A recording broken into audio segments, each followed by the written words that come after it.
அப்போ டே முட்டாளே, கடவுள் சுத்தமா இல்லை, நாம தான் கடவுள் இருக்கிறாங்கன்னு நம்புறோன்னு சொல்லி அந்த அன்னைக்கு கடவுளை தூக்கி எரிஞ்ச என் மனசுல இருந்து.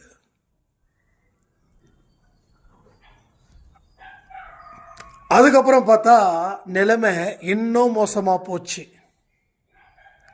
அப்பதான் தெரிஞ்சது, நமக்கு நடக்க வேண்டிய விஷயம் நடந்துக்கிட்டு தான் இருக்கும், அதை கடவுளால கூட தடுக்க முடியாது. ஆனா கடவுளோட துணை இருந்துச்சுன்னா அதை நம்ம தாண்டலாம் அப்படின்னு ஒரு விஷயம் வந்தது. அதுக்கப்புறம் மறுபடியும் கடவுளை பிடிச்ச, மறுபடியும் பிரச்சனைகள்.